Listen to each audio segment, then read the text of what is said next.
סוגיה 19, מסכת סוכה, דף למד ג' עמוד ב'. תנו רבנן, פתיחה ברייתא. אין ממעטין ביום טוב. אסור למעט את הענבים מההדס ביום טוב. מכל סיבה שהיא, כך אומר תנא קמא. משום רבי אליעזר ברבי שמעון אמרו, ממעטין. מה זה אומר? לדעת רבי אליעזר, אלעזר, בנו של רבי שמעון בר יוחאי, הוא אמר שמותר למעט. יש פה מחלוקת.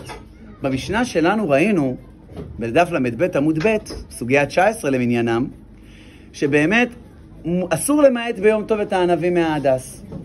ועכשיו במשנה, בברייתא הזאת, מה אנחנו רואים? שיש מחלוקת בשאלה הזאת. תנא קמא אומר באמת שאסור למעט, ואילו רבי אליעזר, בנו של רבי שמעון, אומר שמותר למעט. מיד קופצת הגמרא ושואלת בארמית, כמתקן מנה ביום טוב, והרי הוא מתקן כלי ביום טוב. אני מבין את תנא קמא למה אסור למעט, משום שזה תיקון כלי, אני מכשיר את ההדס למצווה, אני הופך את ההדס לכלי כשר למצווה. מיכאל, אז לכן אני מתקן כלי. איך יכול להיות עכשיו שרבי אליעזר, בנו של רבי שמעון בר יוחאי, מתיר לי לתקן כלי ביום טוב? זה אסור. אמר רב אשי, מימרה של רב אשי, שבא לענות על שאלה. היא אומרת, רגע, כגון שלקטן לאכילה, בעצם יש פה אוקימתא, מה מדובר? לא סתם ליקט את הענבים. הוא לא בא לתקן את ההדס. מה הוא בא לעשות? לקטן לאכילה, מה זה אומר? לאכול את הענבים של ההדס. יפה. ויש פה הסבר. ורבי אליעזר ברבי שמעון סבר לה כאבוה, דאמר דבר שאין מתכוון מותר. יש לנו מחלוקת מפורסמת בהלכות שבת ויום טוב לגבי מלאכה. איזו מלאכה חייבים בשבת? שבת זה חג. רבי יהודה ורבי שמעון חולקים בשאלה. תנא קמא ורבי שמעון. תנא קמא אומר, דבר שאינו מתכוון חייב, אסור. אסור לאדם לעשות דבר אף על פי שהוא לא מתכוון לתוצאה הנלווית.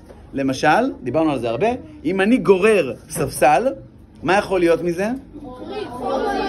חריץ באדמה, שזה תולדה של האב חורש. אני בעצם חורש, זורע, זה עוזר לי לזריעה של האדמה, אני חורש באדמה. רגע, אבל כשאני הזזתי את השולחן, התכוונתי לעשות חריץ באדמה? לא. זה קרה מאליו. וזה לא חייב לקרות. זה לא חייב לקרות. אבישי פה שואל את השאלה של המשך הגמרא. תכף נקפוץ אליך, אבישי. ורבי אליעזר, לעומת זאת, בנו של רבי שמעון בר יוחאי, רבי שמעון חולק על תנא קמא ואומר, דבר שאינו מתכוון, מותר. זאת אומרת, רבי שמעון יתיר לי לגרור את הספסל בשבת ויום טוב, ואילו תנא קמא לא יתיר לי. בסוגיה שלנו, אותו דבר.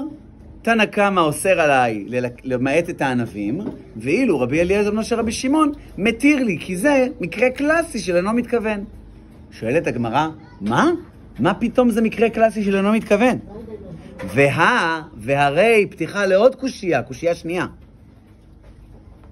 אביי ורבא דאמרת רביו, אביי ורבא אמרו שניהם, רביו, מודה רבי שמעון לפסיק רשע ולא ימות.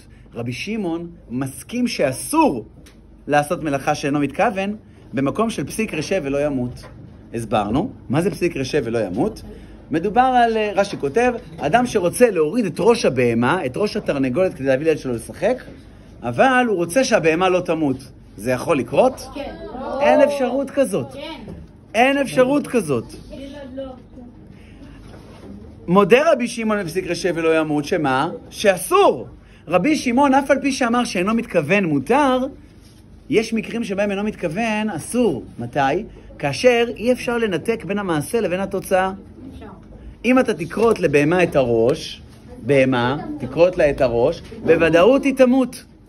אי אפשר להוציא לה את הראש. יש פה תלמיד בקהל שבוחר להיות חוכמולוג בשפה המקצועית, והוא מתעקש איתי שכן אפשרי. האם אני אוריד לתלמיד הזה את הראש?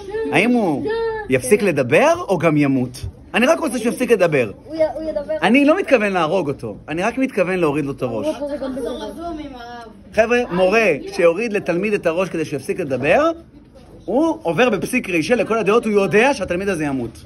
לכן הוא יהיה אחראי בתוצאות, אפילו לדעת רבי שמעון בר יוחאי. עונה הגמרא. אתה צודק. קודם כל, פסיק רשע, באמת רבי שמעון מודה. אז מה צריך להגיד? כנראה המקרה הזה, מה הוא לא? הוא לא פסיק רשע. למה לא? מסבירה הגמרא. הכה במאי עסקינן, מונח תלמודי, שהוא בעצם פתיחה לאוקימתא, העמדה. במקרה המדובר שלנו, הכה במה עסקינן, במה אנחנו עוסקים פה? דאית להושענא אחריתי. סיפרנו על תלמיד מסוים בשם בדוי שילה. השם הבדוי הזה הולך לו ברחוב כאשר הוא עם הדס, הוא הולך ברחוב. ועל הדס שלו יש הרבה ענבים. הדס הזה פסול, בגלל שיש לו יותר ענבים מאשר עלים. אבל שילה שלנו רעב, תוקף אותו רעב. והוא אוכל מההדס ביום טוב. בא אליו תלמיד בשם בדוי אחר, תנאה משמו. והוא אפילו לא פה. והוא אומר, כן, אח שלי, מה אתה עושה? אסור למעט את הענבים ביום טוב. גם לדעת רבי שמעון. למה? כי זה פסיק רשע. אף על פי שאתה לא מתכוון, אתה בסוף יוצר פה הדס כשר. הוא אומר לו, לא, שילה מרגיע אותו, הוא אומר לו, שמע, לי בבית, אתה יודע איזה הדס יש לי? הדס מהודר, הדס כשר לכל הדעות, לכולי עלמא, הדס תימני, כן? אז אל תגיד לי, אני יכול לאכול. למה?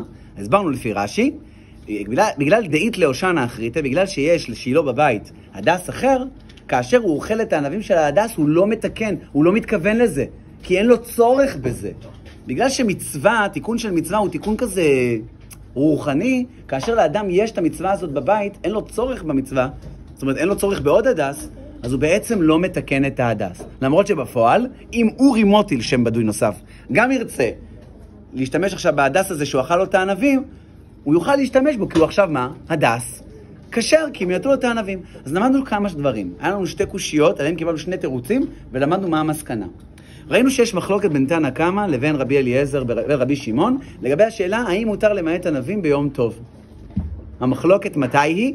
רק במקרה הבא, שלקטן לאכילה, ושיש לו עוד הדס בבית. רק במקרה הזה יש מחלוקת, נכון? כי אז זה לא פסיק רשע, ואז זה אינו מתכוון. ואינו מתכוון, לפי דעת רבי שמעון, אבא של רבי אליעזר, פטור. וכך יצא למסקנה מסוגיה 19 שהבנו אותה, היה לנו בעצם מקור, תירוץ, קושייה, תירוץ, קושייה, תירוץ, ושלום עליכם. כל הכבוד לכיתה ז' 4 שישבה בשקט כל השיעור, אשריכם.